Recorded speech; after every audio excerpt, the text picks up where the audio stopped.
Ahojte, ja som Michal a toto sú moje čísla.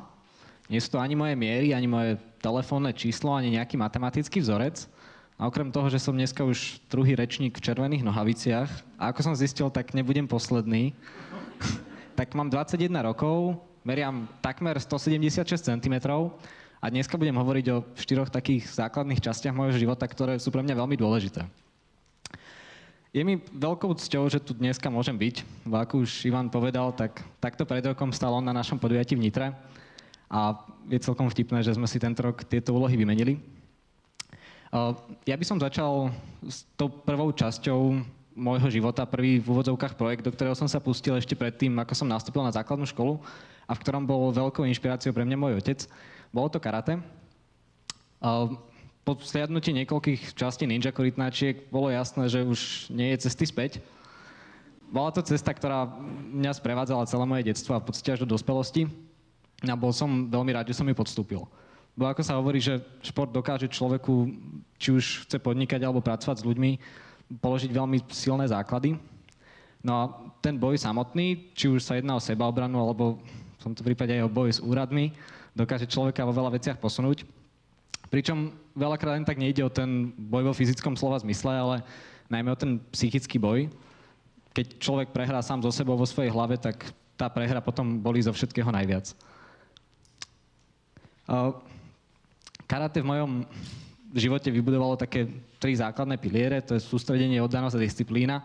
Minimálne dobre znie, keď to tak poviem. Sústredenie na každý den pohyb, oddanosť svojmu trénerovi a svojmu tímu ľudí okolo seba, no a v neposlednom rade disciplína, ktorá ide ruka v ruke s pokorou a to je častokrát niečo, čo sa v dnešnom ponáhľnom svete nenosí. Okrem osobnostného rozvoja dokáže karate dobre ovplyvniť aj manažerské zručnosti. Zvládnuť 26-ročných detí v jednej telocvični fakt nie je sranda. Respektíve oni tú srandu majú, ale vy si to moc neužijete. Nejaký čas som robil asistenta trénera v našom klube a bol som veľmi rád za túto skúsenosť, lebo mal som častokrát pocit, že ani tak tie deti som neučil toľko ja, ako tie deti naučili mňa. Takže dovolte aj vy svojim deckám pozerať ninja korytnáčky, raz sa vám za to možno poďakujú. Popri športe som sa chcel naďalej učiť. Univerzity a škola sú jedna vec, ale rád sa učím na zaujímavých projektoch a úspechoch iných ľudí. Zároveň ma štvalo, že ja som totiž z Nitry a že v Nitre sa tak veľa tých dobrých podujatí nedieje. Všetko sa deje v Bratislave, ako môžeme vidieť. A v Nitre sme mohli chodiť akurát tak na pivo, tak sme sa rozhodli s kamarátmi priniesť do Nitry TEDx. Keď je to pre vás koncept nie veľmi známy, jedná sa o takú neformálnu konferenciu, ktorá sa nesie v mote myšlienky hodné šírenia. Tá skrátka pochádza zo slov Technology, Entertainment, Design a vystupujú tam rôzni rečníci z oblasti umenia, vedy, cez vesmírne technológie až po jedenie chrobákov. Rád hovorím vám, že veľa vecí je oveľa jednoduchších, ako sa na prvý pohľad zdá, a zase naopak veľa vecí je oveľa ťažších, ako sa na prvý pohľad zdá. No to je taký smiešný paradox, ale celkom dobre sa to doplňa.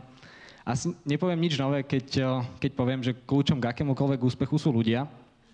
Či už sú to nejakí vaši kolegovia, s ktorými spolupracujete, alebo vaša rodina, váš partner, alebo firmy, s ktorými spolupracujete, tak ich podpora, ich spätná väzba je nevyhnutná. Je dôležité tým ľuďom ukázať, že čo chcete dosiahnuť, že máte plán, ako to chcete dosiahnuť, a hlavne ukázať tým ľuďom to svoje nadšenie a vášeň a ono to tých správnych ľudí potom väčšinou pritiahne. Ivan je na skrine. Nemám rád slovo motivácia. Verím v inšpiráciu. Veril som, že keď do Nitry prinesieme inšpiratívnych ľudí, ktorí majú myšlienky hodné šírenia, tak tým jednak nakopneme samých seba a rozšírime si obzory, ale rovnako aj ostatných. Ivan u nás povedal jednu veľmi peknú myšlienku, a síce, že svet nepotrebuje veľkých hrdinov, stačí veľký počet malých hrdinov. Takže my sme chceli ľuďom ukázať tých malých hrdinov, ktorí robia pre okolie veľké veci.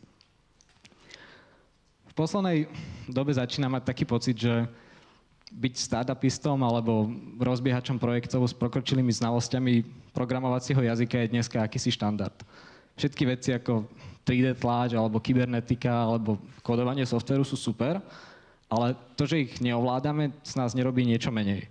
Treba nájsť takú nejakú hranicu, kedy to, čo robíme preto, lebo to fakt chceme robiť my sami a baví nás to. A kedy to robíme len preto, lebo to je dneska proste moderné a že dobre pôsobí na tých ostatných. Ono je celkom zaujímavé, že ako sa veci a život časom vyvíja. Jak sa hovorí, že tie najlepšie zážitky prídu spontánne a nečakane, tak sme boli... Haló? Tak sme boli s priateľkou na jednom kávovom podujatí v Prahe, kde sme si povedali, že bolo by fajn takéto podujatie spraviť aj na Slovensku, takéhoto štýlu. Tak sme sa do toho s pár priateľmi pustili a spravili sme v Bratislave Coffee Fest. Bolo to vlastne podujatie, kde sme chceli spojiť komunitu pražiarov, ľudí z plantáží, baristov a ľudí, ktorí tú kávu pijú. Pozdravujem kaviarenských povalačov. Pod jednu strechu na jedno miesto. Ja som od malička mal taký sen otvoriť si nejakú kaviareň alebo reštauráciu a robiť takýmto spôsobom ľuďom radosť, ale prirodzene je to v takomto veku dosť drahá záležitosť a nie je to jednoduché, ale chcel som si zažiť niečo takéto aspoň raz do roka. Doteraz sa nám to podarilo už 2-krát. Pod jednu strechu sme robili kávu zatiaľ pre nejakých 2000 ľudí, našli asi 30 podobne zmýšľajúcich firiem, čo som bol veľmi rád, že sme takých ľudí našli. No a hlavne sme si to veľmi užili. My sme v podstate, nemáme žiadne nejaké kávové pozadie alebo vôbec sa nepohybujeme v kávovom biznise. To nám ale paradoxne zabezpečilo tú pozíciu, že sme si celý festival mohli spraviť podľa seba, podľa našej fantázie, tak ako sa nám bude páčiť a nie podľa toho, ako sa to robí. No a je veľa takých konferencií, ako napríklad TEDxy alebo Barcampy alebo rôzne hackathony, ktoré sú veľmi pekne organizačne spravené a sú veľmi štýlové, ale žiadalo sa mi niečo s takou zaujímavou organizáciou a dramaturgiou aj v takom sektore, ako je napríklad jedlo, pitie, v našom prípade teda káva. Ono sú to pre mňa také kávové myšlienky hodné šírenia. A hlavne pre mňa osobne je to taký malý offline ostrovček v nekonečnom mori dnešnej digitalizácie. Ja by som pri tom offline ostrovčeku ešte zostal. Pri všetkých tých podujatiach som mal taký pocit, že potrebujem začať robiť niečo fyzické, niečo, kde si môžem chytiť výsledok svojej práce. Po tých podujatiach zostanú super fotky, spomienky, prípadne môžete čítať nejaké hejterské blogy, ale žiadalo sa mi niečo viacej. Tak sme sa trošku ambiciozne rozhodli začať vydávať printový magazín o kávovej kultúre. Chceli sme totiž zosobniť tú atmosféru a ducha kaviarní na papier. Niektoré veci nám iPad nevynahradí. Snažím sa to robiť so šikovnými ľuďmi, učiť sa od tých najlepších a robiť to bez kompromisov a držať si nejaký svoj štandard. Od toho sa tak trochu vyvinul aj ten samotný názov. Totiž tá kávová kultúra pre nás nie je niečo, čo je teraz trendy, vyhypované. Je to taká súčasť našich životov, taký ten drobný detail, ktorý moje ráno robí trošku zaujímavejším alebo jedinečným. Kávu ako takú chápem ako pojídlo, obzvlášť keď ju robia pekné dievčatá.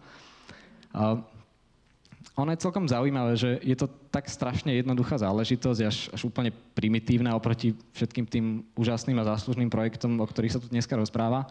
Ale dokáže to pod jednu strechu spojiť ľudí rôzneho veku, rôznych národností, rôznych politických názorov. No a to je práve to, čo ma na tom tak fascinuje.